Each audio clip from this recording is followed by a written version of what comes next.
మన్నాడు మధుసూదన్ని అదే ప్రశ్న వేశాడు వంశీకృష్ణ. నన్ను పెంపకానికి ఎక్కడి నుంచి తెచ్చుకున్నారు? కలవరపాటుని కనిపించనివ్వకుండా మధుసూదన్, ఎక్కడి నుంచి అయితేనేమి, నువ్విప్పుడు మా కొడుకువి అన్నాడు. కాదు, మీరు ఎవరి నుంచి తెచ్చుకున్నారో చెప్పండి. మధుసూదన్ ఇక విధి లేనట్లుగా చూసి వంశీకృష్ణ ఉన్న అనాథాశ్రమం పేరు చెప్పాడు. నిన్ను కన్న తల్లిదండ్రుల పేరేమిటి? ఆ వివరాలు నాకు తెలియవు, మధుసూదన్ ఓర్పుగా చెప్పాడు. వివరాలు ఎందుకు కనుక్కోలేదు? కనుక్కుందామన్నా వాళ్ళు చెప్పరు. కన్న తల్లిదండ్రులకు పెంచిన వారికి ఒకరి వివరాలు ఒకరికి తెలిస్తే అనవసరమైన గొడవలు రావచ్చు. నా కన్న తల్లి గురించి ఏమీ తెలియకపోతే నా మనస్సు పడే బాధ మీకు తెలుసా? ఎలాగైనా మా అమ్మని చూడాలి. మీ అమ్మ పేరు అనురాధ, ఆ విషయం మర్చిపోకు కటువుగా అన్నాడు మధుసూదన్. అతడిలో టెన్షన్ పెరిగిపోతోంది. మా అమ్మ పేరు నాకు తెలియదు అంటూ చేతిలోని పుస్తకాన్ని విసిరేశాడు వంశీకృష్ణ. అది కొంచెంలో మధుసూదన్కి తగలటం తప్పిపోయింది. అనురాధ నిద్రమాత్రలు వేసుకుని పడుకొని ఉండటం ఒక్కటే నిరాశ అంధకారంలోని ఏకైక కాంతి కిరణంలా అనిపించింది మధుసూదన్కి. ఊళ్ళోని బెస్ట్ సైక్యాట్రిస్ట్ దగ్గరకు వెళ్లారు అనురాధ, మధుసూదన్లు. ఎదుటివాళ్లు చెప్పింది శ్రద్ధగా వినటం, వారి హృదయంలోకి చొచ్చుకుపోయేలా మాట్లాడటం మానసిక శాస్త్ర వైద్యులకు వృత్తిరీత్యా అలవడిన విద్య. మధుసూదన్ అనురాధలు వెళ్లిన సైక్యాట్రిస్ట్ పేరు డాక్టర్ కోమలి. ఆమె పేర్లాగానే మాట కూడా కోమలంగా ఉంది. మధుసూదన్ విషయం మొత్తం చెప్పాడు. అతడు మర్చిపోయిన విషయాలను అనురాధ మధ్యలో అందించింది. వివాహమైన చాలా సంవత్సరాల వరకు తమకు పిల్లలు కలగకపోవటం, పరీక్ష చేసిన డాక్టర్లు తమ ఇద్దరిలోనూ లోపం లేదని నిర్ధారించడం, దగ్గర బంధువుల కన్నా అనాథ బిడ్డను పెంచుకోవాలన్న తమ నిర్ణయం, అందులోని సాధక బాధకాలు అన్నీ మధుసూదన్ చెప్పాడు. వంశీకృష్ణలో ఈ మధ్యనే వచ్చిన మార్పుని కూడా చెప్పాడు. డాక్టర్ కోమలి అన్ని విషయాలు శ్రద్ధగా వింది. కుటుంబ సమస్యల్లో కౌన్సిలింగ్ ఒకరికి చేస్తే చాలదు, మీ ముగ్గురికి కూడా విడివిడిగా చేయాలి. అడోలసెన్స్లో పిల్లల్లో నిర్లక్ష్యం, తిరుగుబాటు ధోరణి, ఒక్కోసారి నిర్లిప్తత కూడా చోటు చేసుకుంటాయి. సున్నిత మనస్కులలో ఈ ధోరణి మరింత విపరీతంగా కనిపిస్తుంది. ఆ సమయంలో చాలా సున్నితంగా ప్రవర్తించడం తల్లిదండ్రుల కర్తవ్యం. నిర్లక్ష్యం, తిరుగుబాటుతనం సంగతి నాకు తెలుసు డాక్టర్, కానీ అబ్బాయి అస్తమానం నేనే కన్న కొడుకునైతే ఇలా చేసేవారా అనటం నన్ను ఎక్కువ బాధిస్తోంది అంది అనురాధ. డాక్టర్ కోమలి సన్నగా నవ్వి అనురాధ వైపే చూస్తూ మాట్లాడింది. మీకు ఇంకో వింత సంగతి చెప్పనా? మీ అబ్బాయి నేనే కన్న కొడుకునైతే ఇలా చేసేవారా అని అడుగుతున్నాడు. మా పిల్లలు ఏమంటారో చెప్తే మీరు ఆశ్చర్యపోతారు. ఇంట్లో వాళ్ళు కోరుకున్న దానికి ఏమాత్రం తక్కువగా జరిగినా మేమసలు మీ కన్నపిల్లలమేనా, మమ్మల్ని ఇంత హీనంగా చూస్తున్నారు అని అంటారు. టీనేజ్ పిల్లలున్న తల్లిదండ్రులకి కష్టాలు తప్పవు. డాక్టర్ మాటలు అనురాధకు సాంత్వన కలిగించాయి. ఏ పిల్లలైనా తల్లిదండ్రుల్ని నిందిస్తారన్నమాట. మీ ముగ్గురితో విడివిడిగా నేను మాట్లాడాలి. ఈరోజు మీరు చెప్పింది పూర్వరంగం మాత్రమే. వారానికి మీలో ఒక్కొక్కరు నాతో ఒక్కొక్క గంట వచ్చి మాట్లాడాలి అంది డాక్టర్ కోమలి. అనురాధ అంగీకరించింది. మధుసూదన్, ప్రతివారం అంటే నాకు కుదరదేమో డాక్టర్, ఆఫీస్లో బరువు బాధ్యతలు ఉంటాయి అన్నాడు.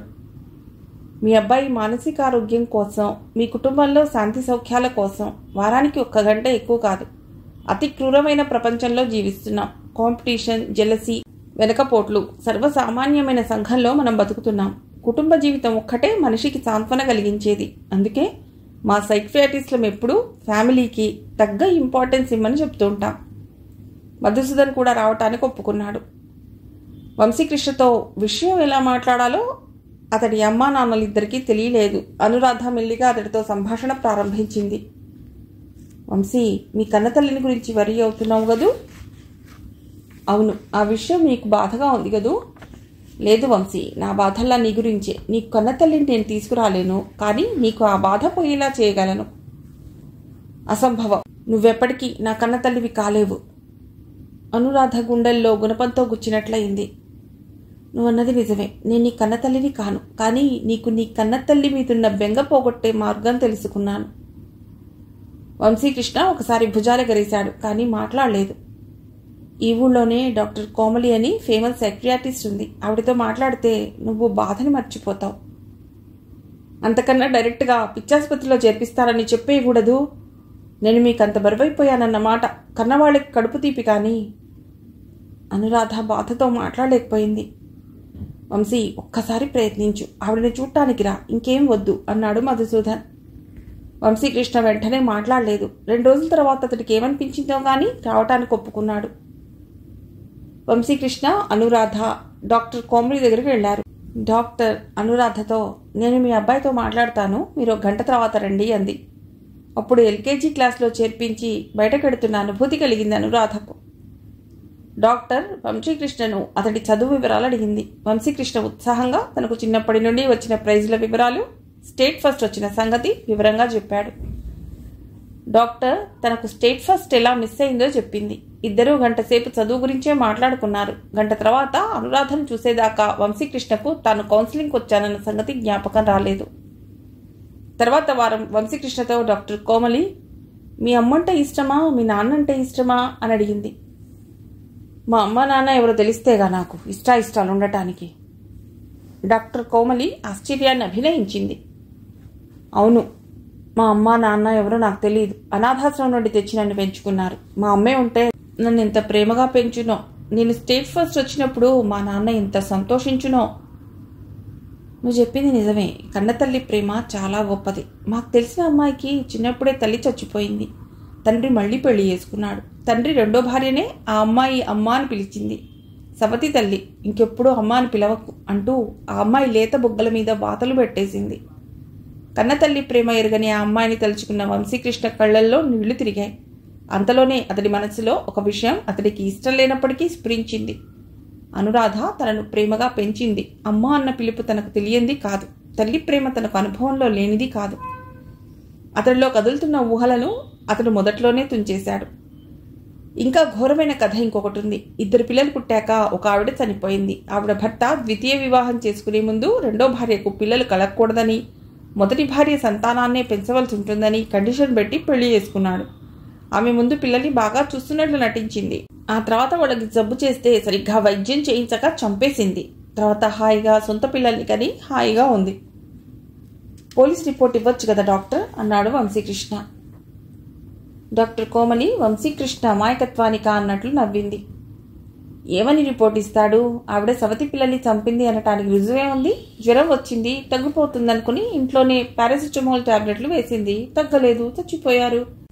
మా డాక్టర్లే తప్పు డయాగ్నోసిస్లు, తప్పు ట్రీట్మెంట్లు ఇచ్చిన కేసులకే రుజువులు కష్టమవుతున్నాయి. అదీగాక సవతి తల్లి పిల్లల్ని బాగా చూస్తోందన్న పేరు ముందు తెచ్చుకుంది. ఇంకేం చేయగలరు ఎవరైనా? కోర్టులో కేసులు ఏళ్ల తరబడి నడుస్తాయి. ఒక భార్య పోయి ఇంకో పెళ్లి చేసుకున్నవాడు సొంత పెళ్లాం మీద కేసు పెట్టి సాధించేదేముంది? అతడు ప్రాక్టికల్గా ఆలోచించాడు. ఇంతకు చెప్పవచ్చేదేమిటంటే, కన్నతల్లి లేని పిల్లల బతుకు చాలా కష్టం. I fully sympathise with you. మృదువుగా వంశీకృష్ణ మనస్సుకి నచ్చేలా మాట్లాడి డాక్టర్ కోమలి అతని కాన్ఫిడెన్స్ని సంపాదించింది. అతడితో డైరెక్ట్గా చెప్పకుండానే కన్నతల్లి తెలియనప్పటికీ అనురాధ అందించిన ప్రేమానురాగాలు సామాన్యం కావని సూచించింది. ఇంకా 2-3 సిట్టింగ్స్లో మీ అబ్బాయి కంప్లీట్ కాన్ఫిడెన్స్ సంపాదించగలను నేను. అప్పుడు నేను అతడి ఊహలు ఎంత వ్యర్థమైనవో నచ్చజెప్పటం సులువవుతుంది అంది. అనురాధ ఆనందంగా ఇంటికొచ్చింది. వంశీకృష్ణ తనను తల్లిగా అంగీకరించి తను పెంపుడు కొడుకులన్న విషయాన్ని సంపూర్ణంగా మర్చిపోవడం కన్నా కావాల్సిందేమిటి?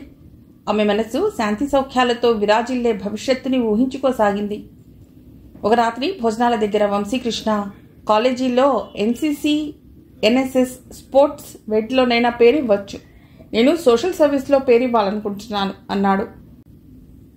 నువ్వు స్పోర్ట్స్ అన్ని బాగా ఆడతావు కదా. స్కూల్లో నీకు టీమ్ ఈవెంట్లోనూ ఇండివిజువల్ కాంపిటీషన్స్లోనూ కూడా బాగా ప్రైజులు వచ్చాయి. స్పోర్ట్స్ మంచిదేమో ఆలోచించు అంది అనురాధ. ఎన్సీసీ సర్టిఫికేట్ నీకు కెరీర్ టైంలో పనికొస్తుంది. అంతేకాక నీ కాన్ఫిడెన్స్ బిల్డింగ్కి కూడా ఎన్సీసీ మంచిది అన్నాడు మధుసూదన్. వీరు చెప్పినవి నా స్వార్థం మాత్రమే ఆలోచిస్తే మంచిది. కానీ మన లైఫ్లో కొంత టైం అయినా ఏమీ లేని వారికి కేటాయించాలి. మనం ఎవరికైనా ఏమైనా ఇస్తే మనకు కావలసినవి భగవంతుడే ఇస్తాడు. In giving you are given అని మా స్కూల్లోనూ కాలేజీలోనూ ఫాదర్లు చెప్తూనే ఉన్నారు. వంశీకృష్ణ మిషనరీ స్కూల్లోనూ కాలేజీలోనూ చదవటం జరుగుతోంది. అందుకే వాళ్ళ సాంప్రదాయాలే ఎక్కువగా చెప్తాడు. సరే, నీ ఇష్ట ప్రకారమే. కానీ సోషల్ సర్వీస్లో ఏం చేస్తావు? 10-15 రోజులు రోడ్లు వేయటానికి, కాల్వలు తవ్వటానికి తీసిపెడితే కష్టం. నీ చదువు దెబ్బతింటుంది. ఈ 2 ఏళ్లే నీ భవిష్యత్తుకు పునాది. అటువంటి అవసరం ఉండదు. నేను హాస్పిటల్ సర్వీస్కైనా ఆర్ఫనేజ్కైనా నా పేరు ఇస్తాను. వారానికి 2 రోజులు ఒక్కో గంట వెళ్ళాలి. అయితే సరే. ఇతరుల కష్టాల్లో పాలు పంచుకునేవారు తమ కష్టాలను మర్చిపోతారు. వంశీకృష్ణ కూడా కన్నతల్లి గురించి ఆలోచనలు విడుదల పెడతాడేమో. నెల రోజులు ప్రశాంతంగా గడిచాయి. సైకియాట్రీ ట్రీట్మెంట్ బాగానే పనిచేస్తోంది. ఈ మధ్య వంశీకృష్ణ కన్నతల్లిని గురించిన ప్రస్తావన అస్సలు చేయటం లేదు అనుకుంటూ అనురాధ ఒకనాడు ఉదయం నిద్రలేచింది.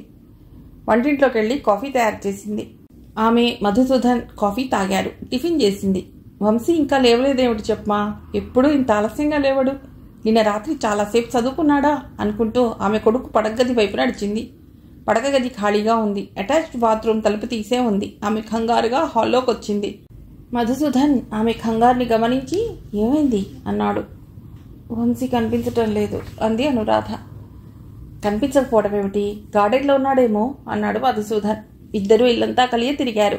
గార్డెన్ అంతా వెతికారు. ఎక్కడా వంశీకృష్ణ లేడు. మోపెడ్ ఉన్న చోట్లోనే ఉంది. పొద్దుటే ఎవరింటికి వెళ్లే అవకాశం లేదు.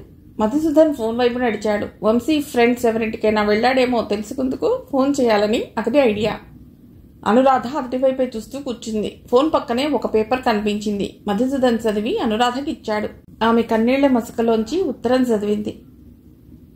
నా కన్నతల్లి గురించిన వివరాలు అతి కష్టం మీద కనుక్కున్నాను. నేను పుట్టిన హాస్పిటల్లోనూ దానికి అనుబంధంగా ఉన్న ఆర్ఫనేజ్లోనూ సోషల్ సర్వీస్ చేయటం వల్ల నాకు కొన్ని వివరాలు తెలిసాయి.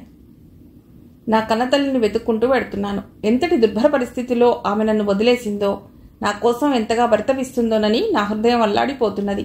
నన్ను చూడగానే ఆమె ఇన్నేళ్ల క్షోభ నశిస్తుంది. ఇంతకాలము అనాథనైన నాకు ఆశ్రయం ఇచ్చినందుకు కృతజ్ఞతలు. కింద సంతకం కూడా లేదు. తాము పెట్టిన పేరును కూడా కొడుకు త్యజించి వెళ్ళిపోయాడన్నమాట.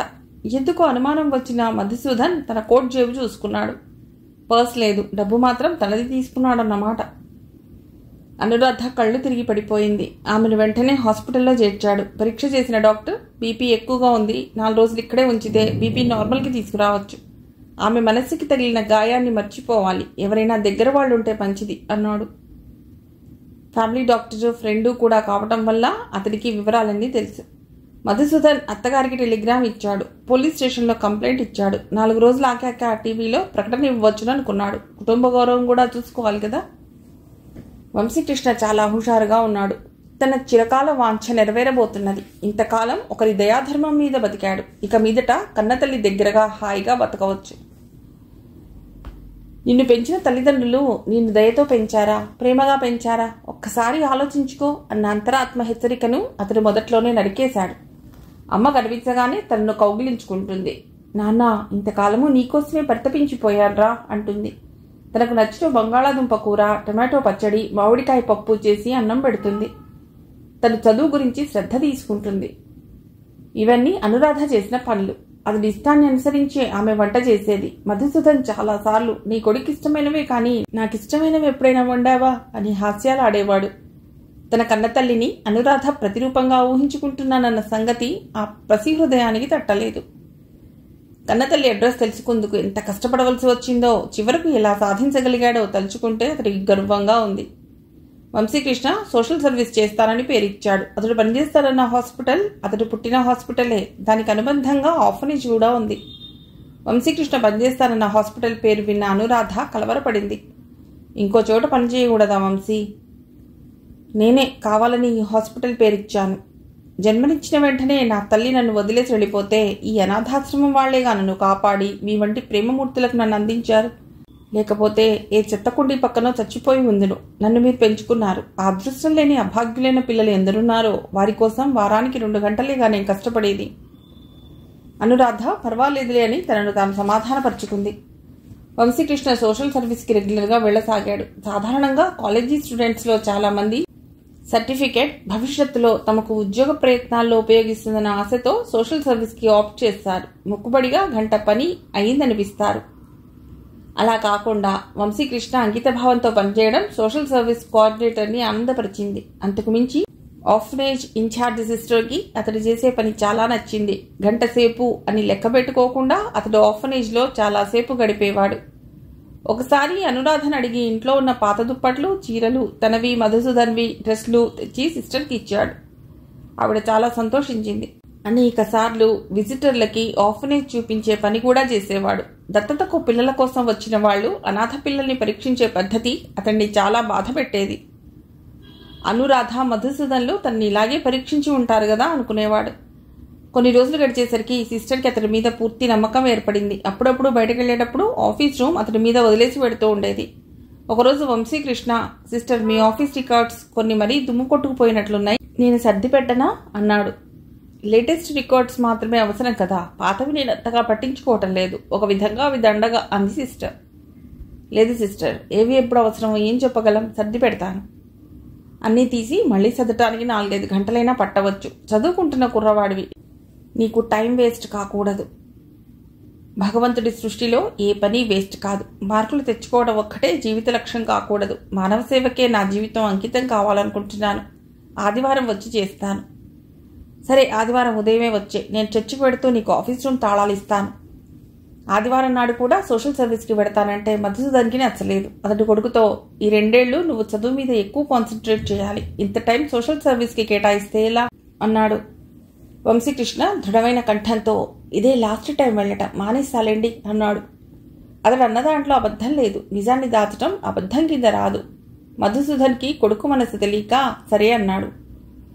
వంశీకృష్ణకు సిస్టర్ ఆఫీస్ రూమ్ తాళాలు ఇచ్చింది. వంశీకృష్ణ గుండె వేగంగా కొట్టుకుంటోంది. అతడు ముందు ఫైల్స్ అన్నీ దుమ్ము దులిపాడు, నీట్గా సర్దాడు. మనసు పని మీద లేదు, కానీ సిస్టర్కి తను పనిచేసినట్లు కనిపించాలి. ఫైల్ సర్దేసరికి 3 గంటల టైం గడిచిపోయింది. ఏ కార్యమైనా సాధించాలంటే కష్టపడాలి. తను పుట్టినరోజు టైం మాత్రం హాస్పిటల్ కమ్ ఆర్ఫనేజ్ వాళ్ళు తన తల్లిదండ్రులకు చెప్పారు. అతడు తను పుట్టిన సంవత్సరం రికార్డ్ తీసి తను పుట్టినట్లున్న డేట్ తీశాడు. ఆ రోజున హాస్పిటల్లో పుట్టింది తనొక్కడే. తన తల్లి తనను హాస్పిటల్ పక్కన ఉన్న ఆర్ఫనేజ్లో వదిలేసి వెళ్ళిపోయింది.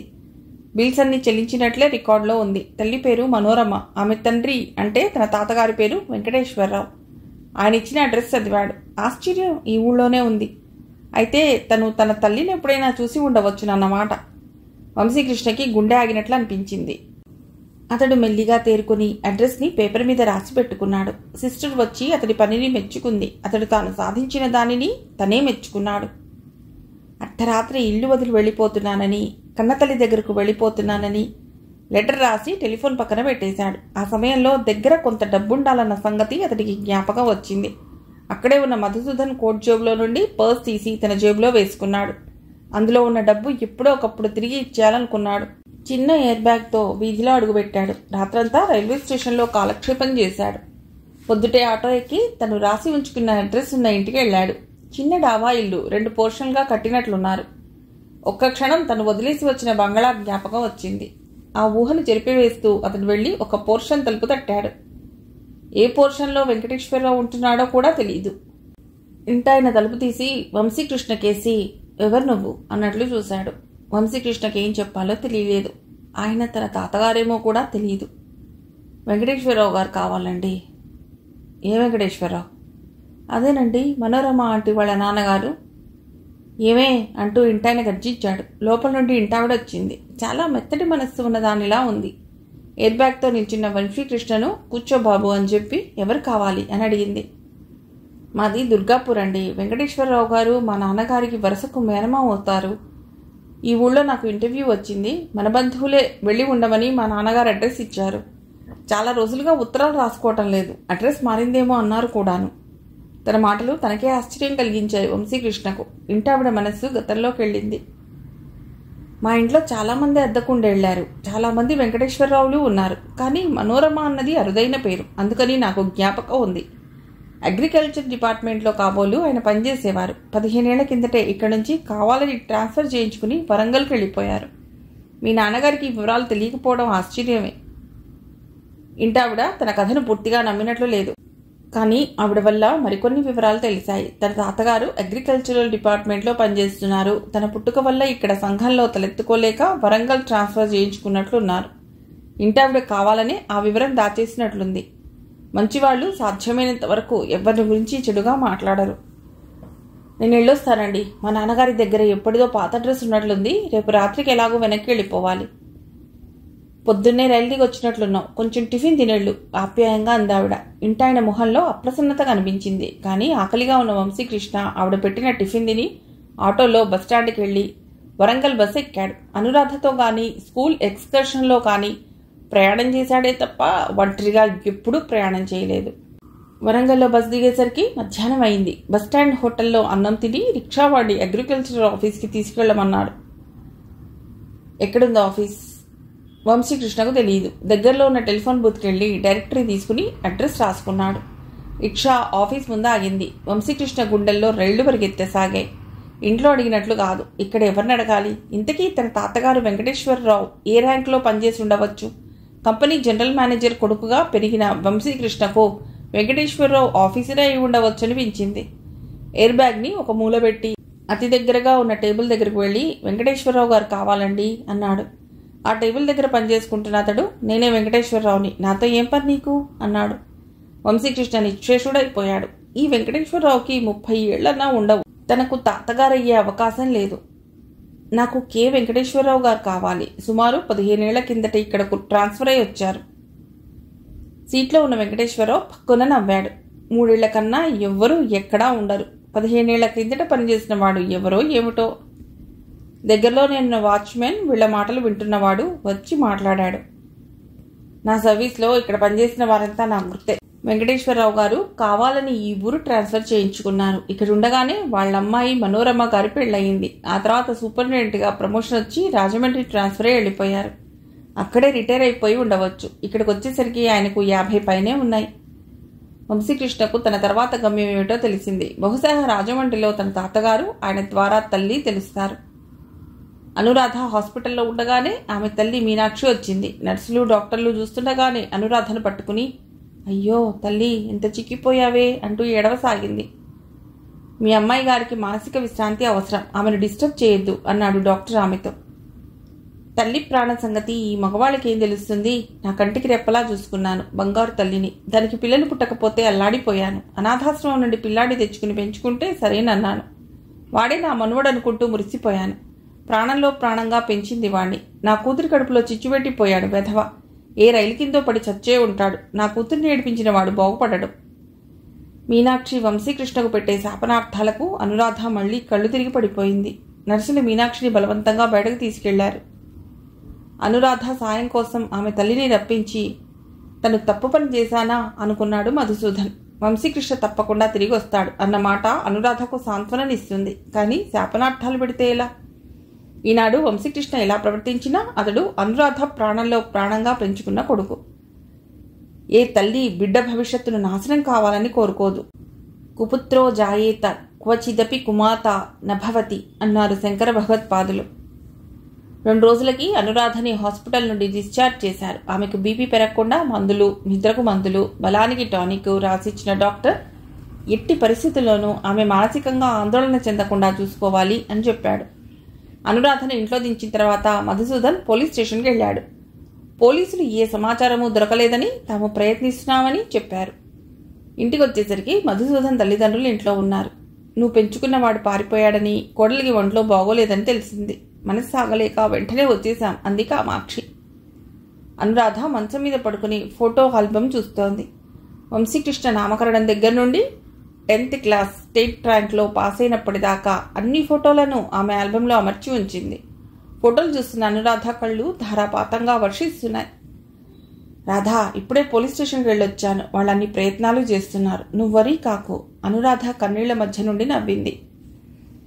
వంశీకృష్ణ పెద్దవాడైనప్పటి నుండి నాకు ఫ్రీ టైం ఎక్కువైంది. మీరు చిన్న బిజినెస్ పెడతానంటే నేను అందులో పార్టిసిపేట్ చేయాలనుకున్నాను. ఈ 2 ఏళ్ల తర్వాత వంశీ హాస్టల్కి వెళ్ళిపోయాక ఏం చేయాలి అని ఆలోచించేదాన్ని. నా ఆలోచన గ్రహించినట్లున్నాడు. వాడు ఇప్పుడే వెళ్ళిపోయాడు. మధుసూదన్కి ఏం చెప్పాలో తెలియలేదు. పోలీస్ రిపోర్ట్ దండగా. పోలీసులు వాడిని పట్టుకోలేరు. ఈ పాటికి వాడి కన్నతల్లి ఒడిలో హాయిగా ఉండి ఉంటాడు. నాకు వాడి మీద ఏ హక్కు లేదు. కన్నతల్లి దగ్గర ఉంటాడని నీకు గ్యారంటీగా ఎలా తెలుసు? మనశ్శాంతి కోసం ఆఫరేజ్ సిస్టర్కి ఫోన్ చేశాను. సోషల్ సర్వీస్లో భాగంగా వాళ్ళ ఆఫీస్ రికార్డ్స్ని సర్దాడట. తనే కావాలని అడిగి చేశాడట. వివరాలు రికార్డ్స్లో చూసి పట్టుకునే ఉంటాడు. వెళ్ళిపోయి ఉంటాడు. ఎప్పటి రికార్డ్స్, ఎప్పటి అడ్రస్సు? ఇప్పుడు అక్కడ ఎవరుంటారులే. ఈ పాటికి వెనక్కి వచ్చేస్తూ ఉంటాడు. పేపర్లో, రేడియోలో, టీవీలో ప్రకటన వేయిస్తాను. మధుసూదన్ మళ్లీ బయటకు వెళ్ళిపోయాడు. వారిద్దరి సంభాషణ మీనాక్షి, కామాక్షి కూడా విన్నారన్న సంగతి వాళ్లకు తెలియదు. అనురాధకి కంచంలో అన్నం కలిపి తీసుకొచ్చింది మీనాక్షి. అమ్మాయి, కొంచెం ఎంగిలి పడమ్మా. నువ్వు తినకపోతే నేను ఊరుకోగలనా? కొంచెం తిను. కూతురికి స్పూన్తో ముద్దలు పెట్టసాగిందామె. అనురాధ మెల్లిగా అన్నం తినసాగింది. భర్త చెప్పింది నిజమే ఏమో. వంశీ తన కన్నతల్లిని వెతుక్కుంటూ వెళ్ళాడు, కానీ ఆవిడ దొరుకుతుందా? హాస్పిటల్ రికార్డ్స్లో తప్పు అడ్రస్ ఇచ్చి ఉండవచ్చును. వంశీ తన దగ్గరకు వచ్చేస్తాడు. ఆ ఆలోచనతో అనురాధ ముఖంలో కళొచ్చింది. కూతురు ముఖంలో కళ తను ప్రేమగా తినిపించిన అన్నం వల్ల వచ్చిన బలంగా అనిపించింది మీనాక్షికి. భోజనంలో చివరి భాగంగా ఒక గ్లాస్ పాలు తాగింది అనురాధ. అమ్మాయి, నీతో కొంచెం మాట్లాడాలి. ఏమిటన్నట్లు చూసింది అనురాధ. వృద్ధాప్యంలో తండ్రిని ఒంటరిగా వదిలేసి వచ్చింది తన తల్లి. వెళ్ళిపోవాలనుందేమో. వెళ్ళిపోయిన కుర్రవాడు ఎలాగో వెళ్ళిపోయాడు. ఇక వాడి కోసం బెంగ పెట్టుకుని నువ్వు సాధించేదేమిటి చెప్పు? ఇప్పటికైనా అన్నయ్య కూతురి దగ్గర పెట్టుకో. మీ దంపతులే కన్యాదానం చేయండి. ఆ పిల్లకు పుట్టిన వాడి దగ్గర ఉంచుకోండి. దౌహిత్రుడు కొడుకుతో సమానమే. నువ్వు ఎంత ప్రేమగా చూసినా అనాథ కుర్రవాడు నీ కొడుకు అవుతాడా?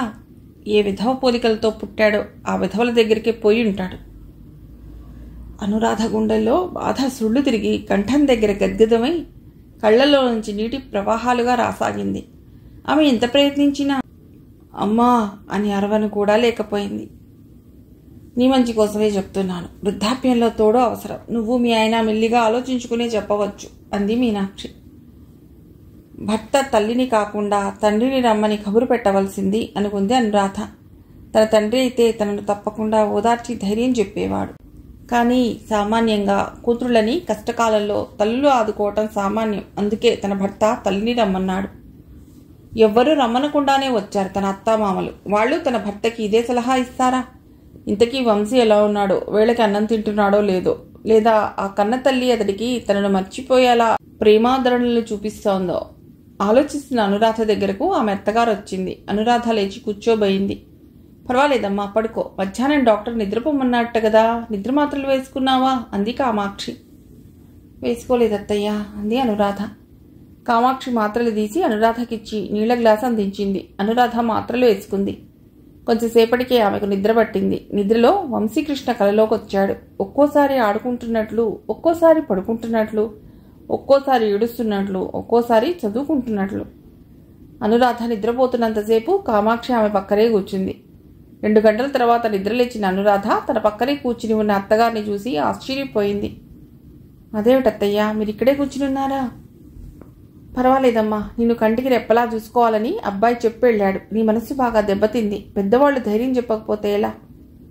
అనురాధ కృతజ్ఞతాపూర్వకంగా అత్తగారి వైపు చూసింది. తల్లి కన్నా ఈవిడే నయం. అమ్మకి ఎంతసేపు అన్నయ్య పిల్లల్ని తనకు అంటగట్టాలన్న ప్రయత్నమే. 15 ఏళ్ల కిందట తప్పు చేశానమ్మా అనురాధ. మీరు పెంపకం గురించి ఆలోచిస్తున్నప్పుడు నేను నీతో ఏమీ మాట్లాడలేదు. కన్న కొడుకు నావాడు, కోడలు పరాయిది అని నేను అనుకోవటం వల్లనే ఈరోజు ఈ పరిస్థితి ఏర్పడింది. వంశీ పెంపకం పూర్తిగా తన ప్రోద్బలం వల్లనే జరిగిందని ఈవిడ అనుకుంటున్నట్లుంది. ఆ కారణంగానే ఇన్నాళ్ళు వంశీ మీద అభిమానం చూపించలేకపోయారా? బంధువులందరూ ఆదరించి ఉంటే వంశీకి తను పరాయివాడినన్న అభిప్రాయం కలిగేది కాదేమో. అనురాధ ఆలోచనలతో సంబంధం లేనట్లుగా కామాక్షి మాట్లాడసాగింది. మీకు పిల్లలు పుట్టనప్పుడు ఎవరినైనా పెంచుకుంటే పిల్లలు పుట్టే అవకాశం ఎక్కువ అని డాక్టర్ చెప్పిన విషయం మా చెల్లెలు యశోద నాకు చెప్పింది. వెంటనే మా బంధువుల్లో ఎవరినైనా మీరు పెంచుకుంటే బాగుండదని నేను అనుకున్నాను. ఆ విషయమే అబ్బాయితో చెప్పాను కూడా. నేను చేసిన పొరపాటు నీకు చెప్పకపోవటం. నీతోటే చెప్పి ఉంటే నువ్వు ఒప్పుకునేదానివి. అబ్బాయి నీకు చెప్పటానికి మొహమాటపడి ఉంటాడు. అటువంటిదేవీ జరగలేదని, తను భార్యాభర్తలిద్దరూ కలిసి ఆలోచించుకునే వంశీకృష్ణను దత్తత చేసుకున్నామని అనురాధ చెప్పలేదు. గుడ్డిలో మెల్ల భర్తకి మళ్లీ పెళ్లి చేయాలని అత్తగారు అనుకున్నట్లు లేదు. కామాక్షి తిరిగి ప్రారంభించింది. ఇప్పుడైనా మించిపోయింది లేదు. ఇన్ను కాదని కన్నతల్లిని వెతుక్కుంటూ పోయిన వాడి కోసం ఎందుకంత వెంపర్లాడతావు? హాయిగా ఎవరినైనా దగ్గర పెట్టుకో. మాకు వృద్ధాప్యంలో ఆదుకోవటానికి, తర్వాత నీళ్లు వదలటానికి మధుసూదన్ ఉన్నాడు. మీకు ఎవరో ఒకరు ఉండాలి కదా. గోత్రం సరిపోయే వాళ్లే ఉంటారు. నువ్వు అంటే తర్వాత అబ్బాయిని ఒప్పిస్తాను. అనురాధ నిస్సారంగా లేచి కూర్చుంది. గట్టిగా ఏవైనా అంటే అత్తగారి రియాక్షన్ ఎలా ఉంటుందో తెలియదు.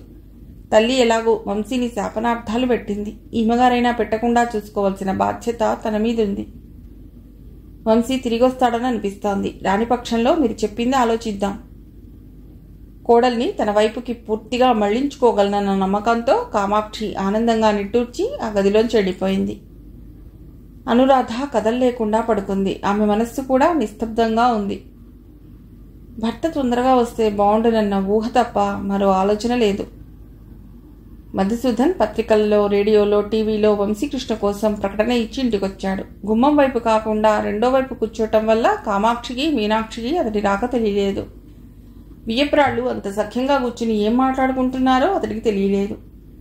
పెంపకం విషయం గురించిన ఆలోచన వచ్చినప్పుడే, నేను మా అమ్మాయికి చెప్పాను వదినా, అనాథ పిల్లలొద్దు, దగ్గర బంధువులు ఎవరినైనా పెంచుకో, మీ అత్తగారి వైపు వారిని పెంచుకో అని చిలక్కి చెప్పినట్టు చెప్పాను మీనాక్షి అంటోంది.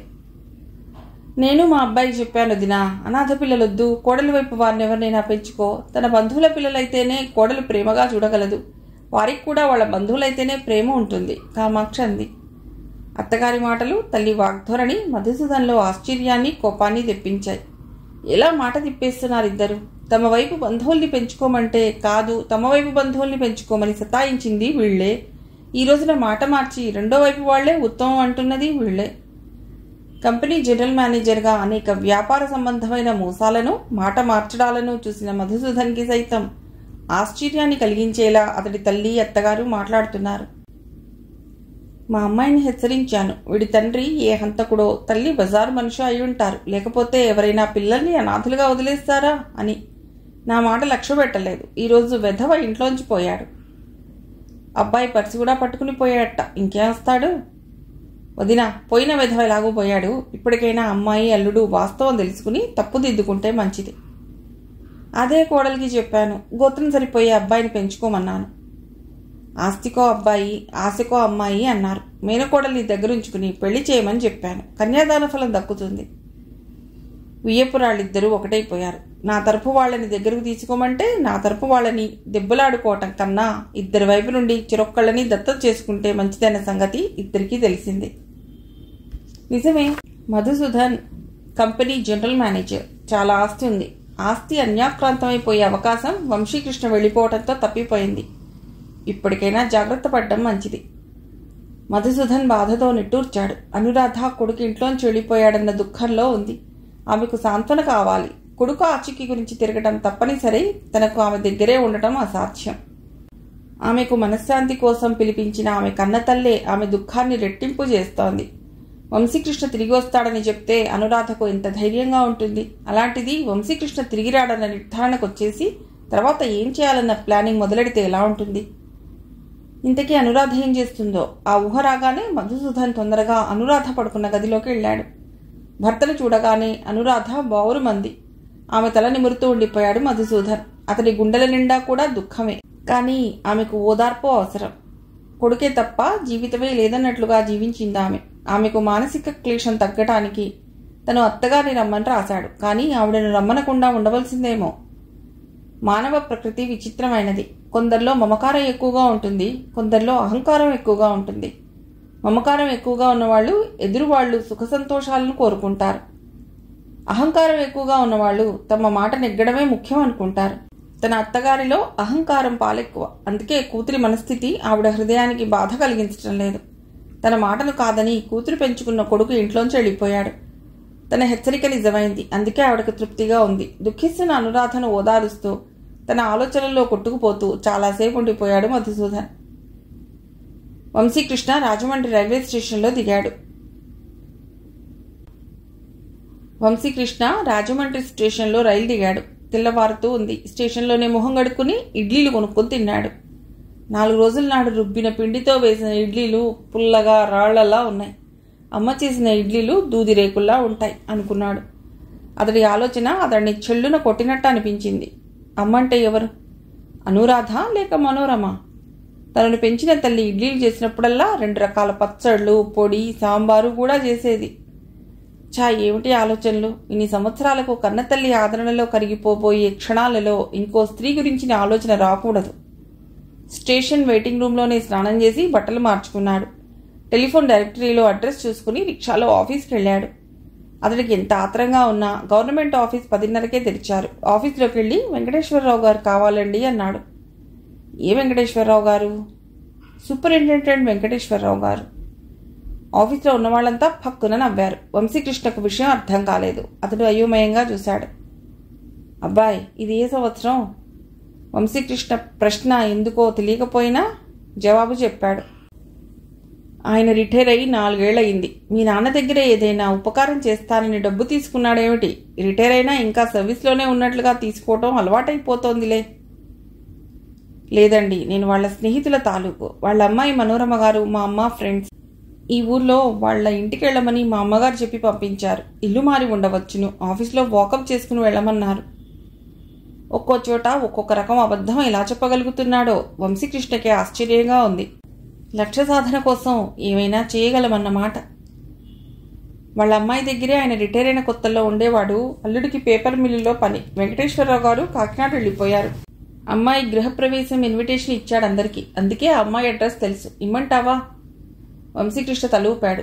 ఆయన అడ్రస్ రాసిచ్చాడు. వంశీకృష్ణ అడ్రస్ కాగితం తీసుకుని బయటకొచ్చాడు. బాబు, రిక్షా రమ్మంటారా? వంశీకృష్ణ చేతిలో ఎయిర్ బ్యాగ్ చూసిన రిక్షావాడు అడిగాడు. వంశీకృష్ణ ఒకసారి అడ్రస్ కాగితం వైపు చూసుకున్నాడు. అతడి గుండె వేగంగా కొట్టుకోసాగింది. రాజమండ్రి స్టేషన్కి పోని. రిక్షాలో కూర్చున్న వంశీకృష్ణకు తన మాటలు తనకే ఆశ్చర్యంగా అనిపించాయి. ఇంత కష్టపడి వెతికి కన్నతల్లి అడ్రస్ తెలుసుకున్నాక ఇప్పుడు ఈ భయం దేనికి? రాజమండ్రి స్టేషన్ ముందు రిక్షా ఆగింది. ఇప్పటికైనా మించిపోయిందేమీ లేదు. రిక్షావాడిని అడ్రస్ చెప్పి తీసుకువెళ్ళమందామా అనుకుంటూనే రిక్షా దిగేశాడు వంశీకృష్ణ. 2 రోజులు గడిచాయి. స్టేషన్లో పడక, దగ్గరలో హోటల్లో తిండి. చాలా నీరసపడిపోయాడు అతడు. మనసులో భయం, నిద్రలేమి, సరైన ఆహారం లేకపోవడంతో జ్వరం వచ్చినట్లుగా ఉంది. ఈరోజు ఇలాగైనా ధైర్యం చేయాలనుకున్నాడు. పర్స్ తీసి చూశాడు. డబ్బు కూడా ఎక్కువగా మిగల్లేదు. స్వర్గద్వారంలో అడుగు పెడుతూ భయం దేనికి? వంశీకృష్ణకి తన రూపం తనకే అసహ్యంగా అనిపించింది. ఒక సబ్బు కొనుక్కుని రైల్వే వారి బాత్రూంలో స్నానం చేశాడు. ఎయిర్ బ్యాగ్లో అడుగున దాచి ఉంచుకున్న ఇస్త్రీ డ్రెస్ వేసుకున్నాడు. ఆ డ్రెస్ మధుసూదన్ ఇంగ్లాండ్ వెళ్ళినప్పుడు ప్రత్యేకంగా వంశీకృష్ణ కోసం తెచ్చింది. అదే ఆఖరిసారి ఆ డ్రెస్ వేసుకోవడం అనుకున్నాడు వంశీకృష్ణ. ఇక మీదట ఆ డ్రెస్లన్నీ అమ్మే కుట్టిస్తుంది. రిక్షావాడు వంశీకృష్ణ చెప్పిన అడ్రస్ దగ్గర రిక్షా ఆపాడు. వంశీకృష్ణ రిక్షాకి డబ్బులిచ్చి ఇంటివైపు కుతూహలంగా చూశాడు. చిన్న డాబా ఇల్లు. పోర్షన్లు ఉన్నట్లు లేవు. ఇంటి గేటుకి ప్రసాద్ బిఏ అని బోర్డు కట్టి ఉంది. ఒక్క క్షణం మధుసూదన్ ఎంబీఏ అన్న బోర్డు అతడి కళ్ల ముందు మెరిసి మాయమైంది. మధ్యాహ్నం 12 గంటలు అవుతోంది. వంశీకృష్ణ గేట్ తీసుకుని లోపలికి వెళ్ళాడు. తలుపుకి తాళం లేదు. అంటే తన తల్లి ఇంట్లోనే ఉందన్నమాట. కాలింగ్ బెల్ నొక్కుతున్న అతడి చేతులు వణికాయి. బెల్ చప్పుడు విన్న మనోరమ విసుక్కుంటూ నిద్ర లేచింది. తలుపు తీసిన ఆమెకు గుమ్మంలో 14-15 ఏళ్ల కుర్రవాడు కనిపించాడు. ఎవరో చందాల బాపత్ అనుకుంటున్న ఆమెకు చేతిలో ఎయిర్ బ్యాగ్ కనిపించింది. అత్తవారి తాలూకా బంధువుల అబ్బాయి కాబోలనుకుంది. చుట్టుపక్కల ఊళ్ళన్నింటికీ రాజమండ్రి సెంట్రల్ ప్లేస్. చదువు విషయంలో, వస్తువుల కొనుగోలుకి వేరే ఊళ్ళు వెళ్లటానికి, రైలెక్కడానికి రాజమండ్రి రావటం తప్పనిసరి. అందుకే మనోరమకి బంధువుల తాకిడెక్కువ. ఆమె గుమ్మం దగ్గరే ఎవరు నువ్వు అన్నట్లు చూస్తూ నిల్చుంది. వంశీకృష్ణ డగ్గుత్తికలు మింగుతూ లోపలికి రావచ్చా అన్నాడు. మనోరమ తప్పనిసరైనట్లు దారికి అడ్డు తొలగి లోపలికి రా అంది. వంశీకృష్ణకు కాళ్ళు అడుగుతున్నాయి. ఆమె చెప్పకుండానే అతడు కూర్చున్నాడు. గదిని మొత్తం చూశాడు. Black and white TV, 4 Godrej కుర్చీలు, ఒక గోద్రేజ్ ఫోల్డింగ్ మోడల్ టేబుల్ తప్ప ఇంకేమీ లేవు. అయితేనేమి, కన్నతల్లి ఆదరాభిమానాలు దొరుకుతాయి. ఎవరు నువ్వు? ఎవరు పంపించారు? దూరపు బంధువులని చెప్పిపోయే వాళ్ళు ఉంటారు. కరువు కాలంలో జాగ్రత్త తప్పనిసరి. నేను మీ అబ్బాయిని. అంతకన్నా వంశీకృష్ణకి మాట రాలేదు. మనోరమ అతడిని పిచ్చివాడిని చూసినట్లు చూసింది. మా అబ్బాయి పేరు వెంకటేష్. మా నాన్నగారి పేరు పెట్టాం. వంశీకృష్ణ కళ్ళల్లో నీళ్లు ఆపుకుంటూ, మీరు వెంకటేశ్వరరావు గారి అమ్మాయి మనోరమ గారేనా? మీ నాన్నగారు అగ్రికల్చరల్ డిపార్ట్మెంట్ కదూ అన్నాడు. మనోరమ అవునంది. అయితే నేను మీ అబ్బాయినేనమ్మా. సెయింట్ మేరీ హాస్పిటల్లో నేను నీకు పుట్టాను. నన్ను అక్కడ ఆర్ఫనేజ్లో వదిలేశావు. మనోరమ నిశ్చేష్టురాలై కూర్చుండిపోయింది. కన్న కొడుకునని తెలియగానే అమ్మ తనను అక్కున చేర్చుకుంటుందని కలలు కంటూ వచ్చిన వంశీకృష్ణను నిరాశామేఘం ఆవరించింది. నువ్విక్కడికి ఎలా రాగలిగావు? మనోరమకు వంశీకృష్ణ మాటలు నమ్మకం కుదిరినట్లుగా లేవు.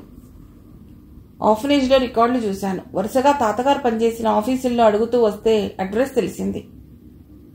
మనోరమ నిస్సారంగా కూర్చుంది. ఆమె జీవితమనే తెల్ల కాగితం మీద ఉన్న నల్లటి మచ్చ పెద్దదై ఆమెను గాఢాంధకారంలో ముంచేసింది. ఆమె మనస్సు గతంలోకి వెళ్ళింది. 10వ తరగతి పాస్ అయి ఇంటర్మీడియట్లో అడుగుపెట్టిన రోజులు. కాలేజ్ లైఫ్ కొత్తగా ఉంది. గర్ల్స్ హై స్కూల్లో చదివిన ఆమెకు మగపిల్లలున్న కాలేజీ వింతగా ఉంది. ఇంట్లో ధనార్జన తప్ప మరో ఆలోచన లేని వ్యక్తి ఆమె తండ్రి. ఎంతసేపు ఫైల్స్ మీద ఎంత సంపాదించవచ్చునా అన్న ఆలోచనలోనే ఉండేవాడు. బల్ల కింద లావాదేవీలన్నీ పూర్తి చేసుకుని రాత్రి 10 గంటలకు గాని ఇంటికి వచ్చేవాడు కాదు.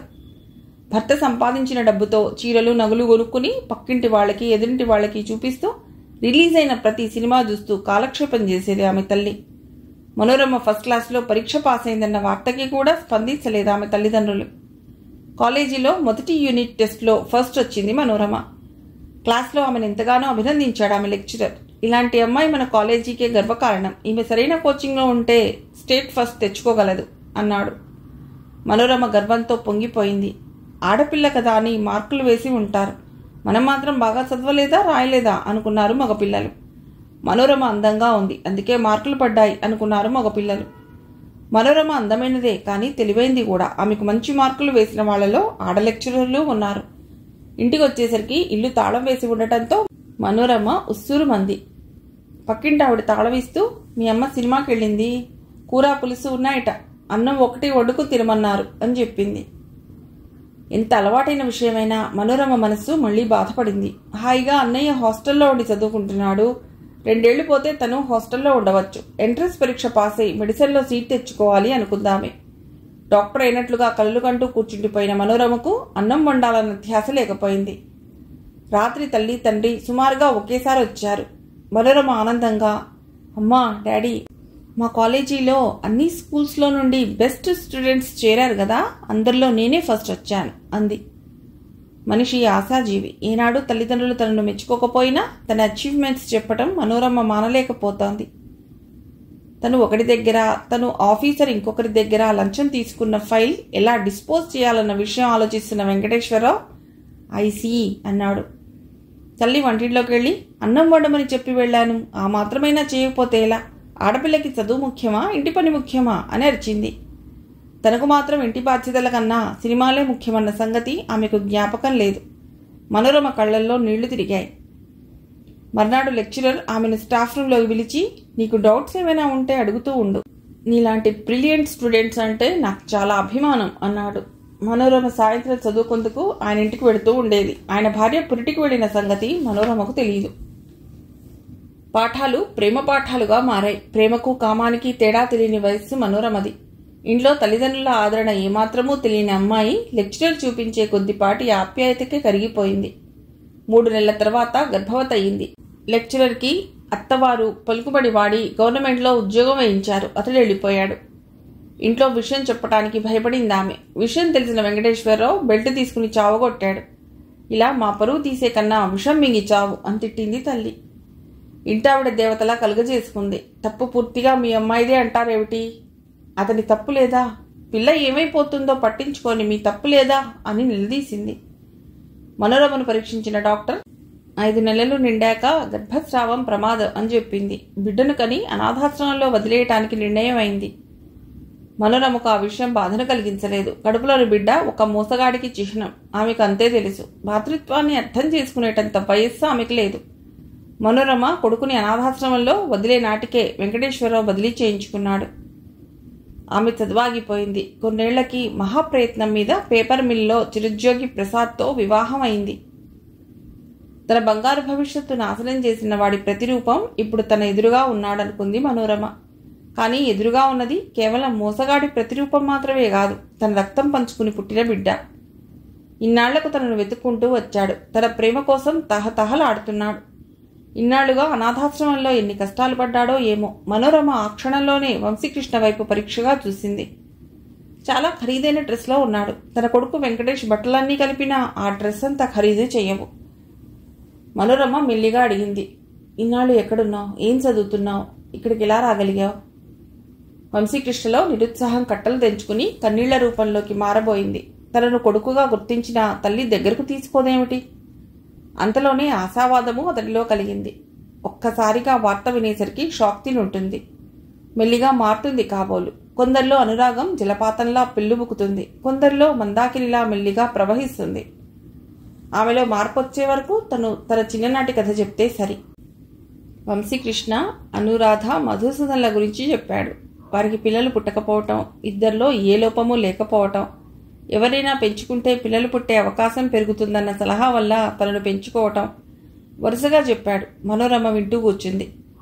కానీ వాళ్ల బంధువులెవరూ నన్ను పెంచుకోవటాన్ని హర్షించలేదమ్మా. అప్పుడు అమ్మ ఉద్యోగం మానేసి పెంపకం బాధ్యత మొత్తం స్వీకరించింది. అమ్మ అన్న పదం ఇద్దరికీ వంశీకృష్ణ వాడుతున్నాడన్న విషయం మనోరమ గమనించింది, కానీ మాట్లాడలేదు. వంశీకృష్ణ తన బాల్యము, చదువులో, ఆటల్లో, ఎక్స్ట్రా కరిక్యులర్ యాక్టివిటీస్లో ఎప్పుడూ ఫస్ట్ రావటం చెప్పాడు. 10th క్లాస్లో స్టేట్ ఫస్ట్ వచ్చిన సంగతి కూడా చెప్పాడు.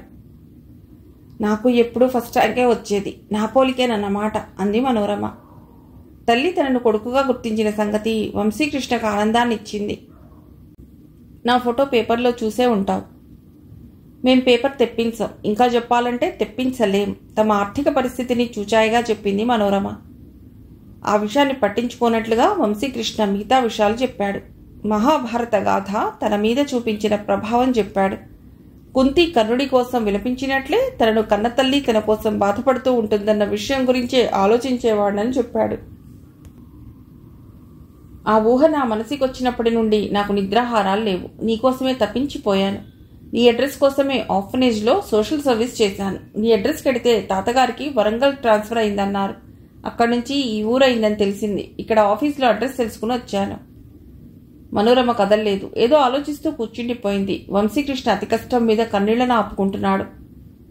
కొంచెంసేపు అయ్యాక మనోరమ మాట్లాడింది. చిన్నప్పుడు తల్లిదండ్రుల ఆప్యాయతను నోచుకొని నేను లెక్చరర్ నా మీద కొంత శ్రద్ధ కనబరిచేసరికి మోసపోయాను. నేను అనాథాశ్రమంలో వదిలేయటం తప్పు, కానీ ఆ తప్పులో నీకు జన్మనిచ్చినవాడు నా తల్లిదండ్రులు కూడా భాగస్వాములే. చేసిన తప్పును మర్చిపోయి నా జీవిత మార్గాన్ని దిద్దుకున్నాను. చేసిన తప్పు వల్ల ఫలితాలను అనుభవించక తప్పలేదు. మెడిసిన్ చదివి డాక్టర్ని అవ్వవలసిన దాన్ని చిన్న ఉద్యోగి భార్యగా కాలం వెళ్లదీస్తున్నాను. గాయాన్ని మర్చిపోయాను. మిగిలిన మచ్చను లెక్క చేయటం లేదు. వంశీకృష్ణ ఆమె వైపే చూస్తున్నాడు. ఈనాడు నువ్వు వచ్చి గాయాన్ని తిరిగి రేపావు అంటూ మనోరమ లేచెళ్లి టీవీ మీద ఉన్న ఫోటో తీసుకొచ్చి వంశీకృష్ణకి ఇచ్చింది. మనోరమ, ఆమె భర్త, కొడుకు, కూతురు ఉన్న ఫోటో అది. నా గతం నా భర్తకి తెలియదు. ఈరోజు నిన్ను చూపించి నా కొడుకు అంటే ఏమవుతుందో ఊహించగలవా? నన్ను పిల్లల్ని కూడా వదిలేస్తారు. అప్పుడు మనమందరం ఏమవ్వాలి? నీ తమ్ముడు చెల్లెలు చదువు ఆపేసి ఏ కూలీ పనికో సిద్ధపడాలి. వాళ్ళిద్దరి భవిష్యత్తు నాశనం చేయకు. వంశీకృష్ణ మనోభావాలతో సంబంధం లేనట్లుగా ఆమె మాట్లాడింది. ఇప్పుడు అక్కడ నీకు ఏం తక్కువ? పెద్ద కంపెనీ జనరల్ మేనేజర్ దత్తపుత్రుడివి నువ్వు. నీకోసం బ్యాంకు జాబ్ని కూడా వదులుకోగలిగిన ఆమె నిన్ను ప్రాణప్రదంగా పెంచుతుంది. స్టేట్ ర్యాంకుల్లో పరీక్షలు పాస్ అయి పెద్ద ఉద్యోగివి అవుతావు. నీ మంచి కోసమే చెప్తున్నాను. నువ్వు నీ పెంచుకున్న వారి దగ్గరికే వెళ్ళిపో. నీకు బంగారు భవిష్యత్తు ఉంటుంది. వంశీకృష్ణకి కళ్ళు తిరిగినట్లు అనిపించింది. నేను చాలా కర్కోటకరాలిగా కనిపించవచ్చు, కానీ నా పిల్లల భవిష్యత్తుని, నీ భవిష్యత్తుని, నిన్ను ప్రేమగా పెంచిన వారి మనోగతాన్ని దృష్టిలో ఉంచుకుని చెప్తున్నాను. ఈరోజే నువ్వు మీ ఇంటికి తిరిగి వెళ్ళిపో. కొన్ని సంవత్సరాల తర్వాత నేను చెప్పిందే రైట్ అని నీకు అనిపిస్తుంది. వంశీకృష్ణ చటుక్కున లేచి, మీ సలహాకి థ్యాంక్స్ మేడం అంటూ బయటకు వచ్చేశాడు. అతడు కనుమరుగయ్యేదాకా కన్నీళ్లతో చూస్తూ ఉండిపోయింది ఆమె. వంశీకృష్ణ ఆవేశంగా రోడ్డు మీద నడుస్తున్నాడు. వచ్చిన చోటికే మళ్లీ నడుస్తున్నాడు. అతడిలో ఆవేశము, ఆవేదన కట్టలు తెంచుకు ప్రవహిస్తున్నాయి. ఎంత మాటన్నది కన్నతల్లి. నా పిల్లల భవిష్యత్తు నాకు ముఖ్యం. నా సంసారం నాకు ముఖ్యం. నువ్వేమైపోతే నాకేమిటి? వచ్చిన చోటికే పో అంది. నిజమే, వివాహమై ధర్మబద్ధంగా పుట్టిన పిల్లల మీద ఉన్న ప్రేమ అక్రమ సంతానం మీద ఉండదు. ఆమె ప్రేమంతా వాళ్ల మీదే ఉంటుంది. తను ఆవిడని మోసగించి బంగారు జీవితాన్ని నాశనం చేసిన వాడి గుర్తు. అందుకే అంత నిర్దయగా పొమ్మనగలిగింది. ఇప్పుడేం చేయాలి? తను పెంచిన వాడి దగ్గరకు ఏ మొహం పెట్టుకుని వెళ్ళగలడు? మీరు నాకు అవసరం లేదు, నా కన్నతల్లి దగ్గరకు పోతానని చెప్పి వచ్చేశాడే. తను ఇప్పుడు తిరిగి వెళ్ళినా వాళ్ళు తనను ఆదరించరు. తిరస్కరించినా తిరిగి చేరదీయటానికి తనేమీ వాళ్ల కన్న కొడుకు కాదు. కన్నతల్లి తనను కాదు పొమ్మంది. పెంచిన తల్లిని తను కాదని వచ్చేశాడు. ఇక తనకు దిక్కెవరు? ఆలోచించిన వంశీకృష్ణకు దూరంగా గోదావరి ఏటిగట్టు కనిపించింది. అతనికి కర్తవ్యం స్ఫురించింది. తనకు దిక్కు గోదావరే. అతడు రైల్ కమ్ రోడ్ బ్రిడ్జ్ ఎక్కాడు. బ్రిడ్జ్ మధ్యదాకా నడిచాడు. కింద గోదావరి ప్రవహిస్తోంది. ఎయిర్ బ్యాగ్ని కింద పెట్టాడు. ఎందుకో అకస్మాత్తుగా జేబులో ఉన్న పర్స్ జ్ఞాపకం వచ్చింది. అందులో 10-20 రూపాయలు ఉన్నట్లున్నాయి. ఎవరో తనలాంటి అనాథకి దొరకని పర్స్ కూడా కింద పడేశాడు. వంశీకృష్ణ బ్రిడ్జ్ మీద నుండి కింద ప్రవహిస్తున్న గోదావరిలోకి దూకేశాడు. మధుసూదన్కి కర్తవ్యం స్ఫురించడం లేదు. అనురాధకి ధైర్యం చెప్పటానికి పిలిచిన అత్తగారు అనుక్షణం అనురాధ దత్తత ఫెయిల్ అయినందుకు సంతోషిస్తున్నట్లుగా ఉంది. ఒకవైపు తన తల్లి, మరోవైపు అత్తగారు ఇంకొకళ్ళని పెంచుకోమని సతాయిస్తున్నారు. వంశీకృష్ణ తిరిగి వస్తాడన్న ధైర్యం తనే కాకుండా మరింకెవరైనా కూడా ఇస్తే బాగుండదని ఆలోచిస్తున్న మధుసూదన్కు సైక్రియాటిస్ట్ జ్ఞాపకం వచ్చింది. వెంటనే అనురాధను డాక్టర్ కోమలి దగ్గర తీసుకెళ్లాడు. వంశీకృష్ణ ఇంట్లో నుంచి వెళ్లిపోవడం తెలిసిన డాక్టర్ వాళ్లకి స్పెషల్ అపాయింట్మెంట్ ఇచ్చింది. పాలిపోయిన అనురాధ ముఖం ఆమెకు కూడా భయాన్ని కలిగించింది. అయినా ఆమె తన వృత్తి ధర్మాన్ని మర్చిపోకుండా మాట్లాడింది. మీరు అనవసరంగా వరి అవుతున్నారు అనురాధ. మీ అబ్బాయి త్వరలోనే తిరిగి వస్తాడని నేను గ్యారంటీ ఇస్తాను. అప్పుడప్పుడే టీనేజీలో ప్రవేశించిన పిల్లల్లో రెబెల్ యాటిట్యూడ్ ఉంటుంది. అది ఒక్కొక్కరిలో ఒక్కోలా పైకి వస్తుంది. నా ఆస్తి నాకు పంచేయి అని చెప్పి ఆస్తి పంచుకుపోయి అంతా తగలేసుకుని తిరిగి వచ్చిన కొడుకు కథ మీరు బైబిల్లో చదివే ఉంటారు. మీ అబ్బాయిలో రెబెల్ మనస్తత్వం మీరు తన కన్న తల్లిదండ్రులు కారున్న ఊహలో ప్రతిఫలించింది.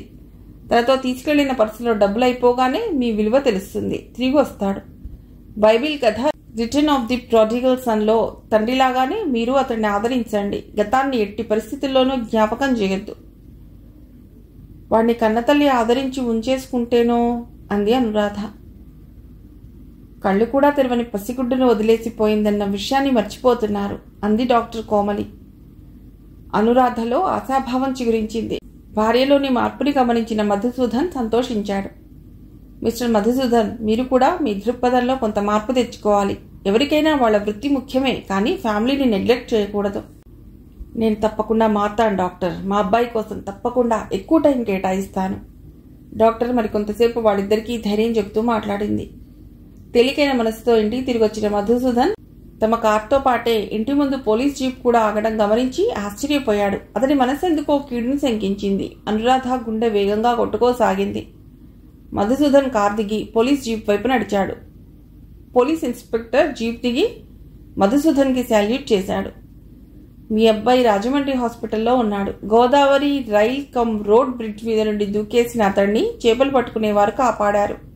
పోలీసులకి స్పృహలేని స్థితిలో అప్పచెప్పారు. అదే సమయంలో టీవీలో మీరు మీ అబ్బాయి కోసం ఇచ్చిన ప్రకటన వచ్చింది. బ్రిడ్జ్ మీద దొరికిన పర్స్లో మీ అడ్రస్ ఉంది. మా వాళ్ళు వెంటనే మాకు ఇన్ఫర్మేషన్ ఇచ్చారు. నేను ఇలా వచ్చాను. అబ్బాయి ఎలా ఉన్నాడు? స్పృహ లేదు. న్యూరో సర్జరీ వార్డులో ఉన్నాడు. మీరు వెంటనే వెళ్ళండి. Thank you inspector. Police jeep వెళ్ళిపోయింది. మధుసూదన్ ఆలోచించాడు. ఇంట్లోకి వెళ్ళి వార్త పూర్తిగా చెప్తే తల్లి, అత్తగారు గోదావరిలో దూకిన వాడు ఏం బతుకుతాడులే అని శాపనార్థాలు పెడతారు. అనురాధకు కూడా వార్త మెల్లిగా చెప్పాలి. అతడు భార్యతో, రాధా, అబ్బాయి రాజమండ్రిలో దొరికాట. మనం వెంటనే వెళ్లి తీసుకురావాలి. బట్టలు సర్దు అన్నాడు. అనురాధ విప్పారిత మొహంతో చెంగు చెంగుమనే లేడిపిల్లలా లోపలికి వెళ్లి 10 నిమిషాల్లో రెడీ అయి వచ్చింది. మధుసూదన్ కార్ని డాక్టర్ కోమలి క్లినిక్ ముందు ఆపాడు. డాక్టర్ గారికి మంచి వార్త చెప్పాలి అంటూ లోపలికి వెళ్లి విషయం చెప్పి, డాక్టర్, నా భార్యకు మీరే మెల్లిగా చెప్పండి అన్నాడు. బయటకు వచ్చి, రాధా, డాక్టర్ గారు రమ్మంటున్నారు, ఓసారి మాట్లాడిరా అన్నాడు. అనురాధ అసహనంగా లోపలికి వెళ్ళింది. డాక్టర్ కోమలి ఆమెకు మెల్లిగా విషయం చెప్పింది.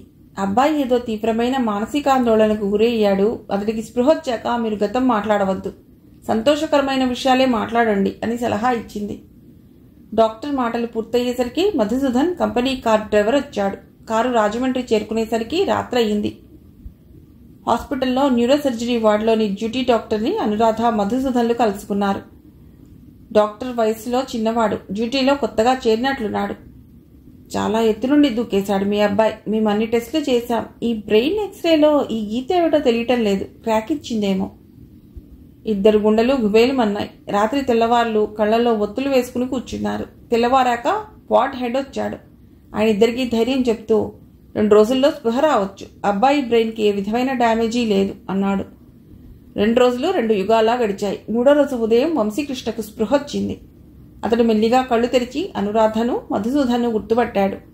మళ్లీ కళ్ళు మూసుకుపోయాయి.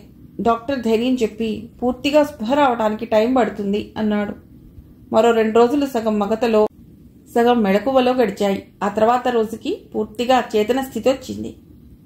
అనురాధ, మధుసూదన్ తృప్తిగా నిట్టూర్చారు. అబ్బాయిని ఇంకో రోజు వరకు ఎక్కువ మాట్లాడించవద్దు అన్నాడు డాక్టర్. అనురాధ, మధుసూదన్ల మనసులో భయం మొదలైంది. వంశీకృష్ణ స్పృహలో లేనంత వరకు అతడు బతుకుతాడా?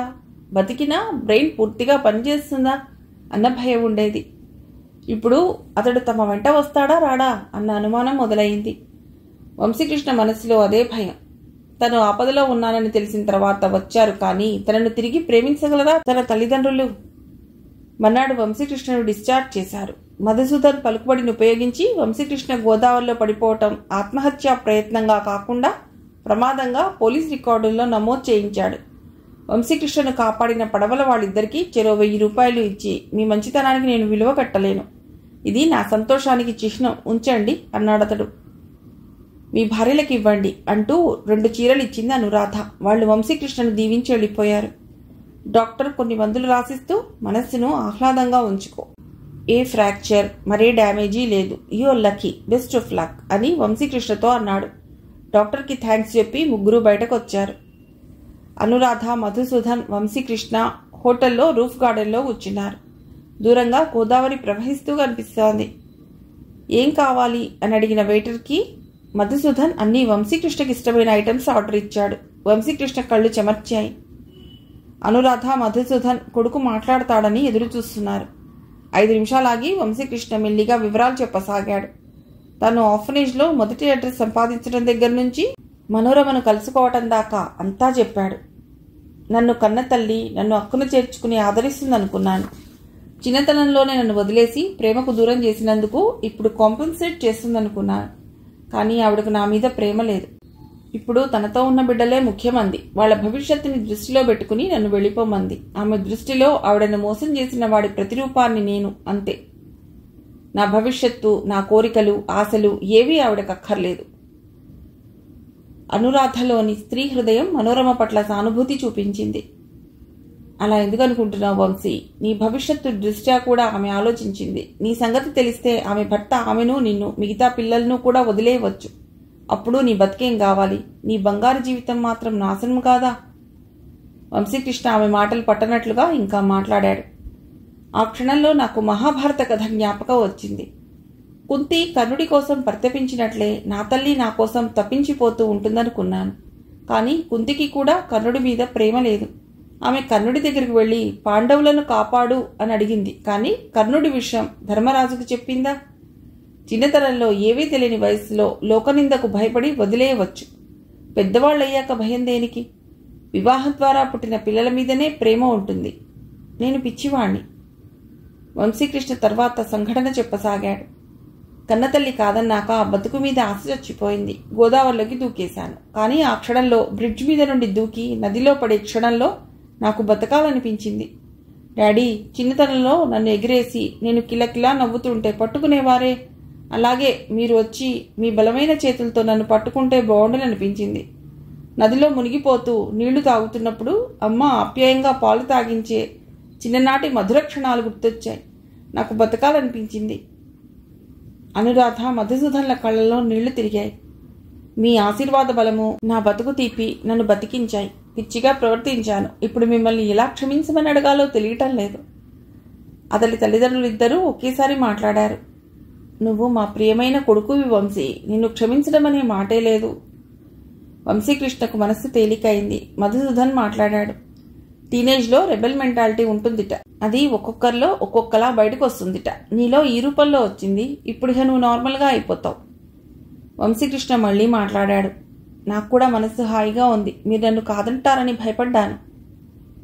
అదే మాట వంశీ, నువ్వు మేము ఏరి కోరి తెచ్చుకున్న కొడుకువి అంది అనురాధ. ఇంకో మాట వంశీ, డాక్టర్ గారు నన్ను వృత్తికి అంకితమైపోకుండా ఫ్యామిలీకి కూడా టైం స్పెండ్ చేయమన్నారు. నీతో ఎక్కువ టైం గడుపుతాను. వంశీకృష్ణ ముఖం వికసించింది. అతడు మాట్లాడసాగాడు. డాడీ, మీరు ద్వాదశ పుత్రుల గురించి చెప్తుంటే నేను ఏ కేటగిరీలో వస్తాను అని అడిగాను. జ్ఞాపకం ఉందా? మిమ్మల్ని కాదని ఇంట్లోంచి వచ్చేశాను.